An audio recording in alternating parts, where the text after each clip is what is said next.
Guys, എനിക്കിന്നൊരു കാര്യം പറയാനുണ്ട്. ഞാൻ ഇന്ന് ഇത്ര കാര്യങ്ങൾ കാണിച്ചാൽ എന്തിനാ വന്നതെന്ന് അറിയാത്തതാ.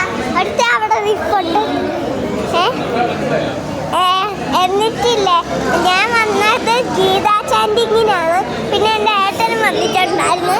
അപ്പം ഞാൻ മീനിനൊക്കെ ഒരാളുണ്ട്, ആശാമാർ കണ്ടില്ലേ, ഞാൻ അവനൊക്കെ കുറവെന്ന് വിളിക്കുന്നത്. എന്താ സർപ്രൈസ് ആയിട്ട് കിട്ടിയെന്ന് പറയട്ടെ, അറിയൂല എന്താണ് അറിഞ്ഞ. പിന്നെ ചിലത് പ്രൈസ് എല്ലാതിന് മറ്റേ സ്വർണത്തിൻ്റെ സാധനം അല്ലേ, ദൈവത്തിൻ്റെ ഫോട്ടോ ആണ് സർപ്രൈസ് ആയിട്ട് കിട്ടി.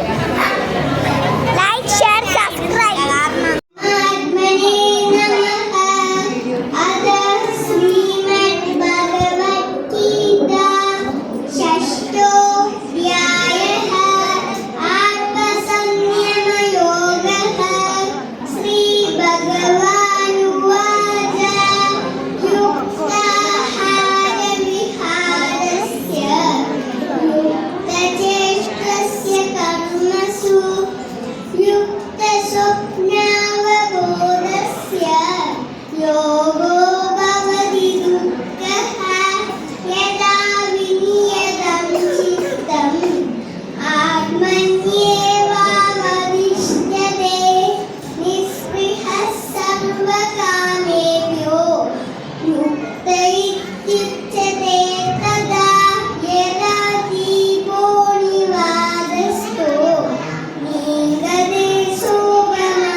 Share.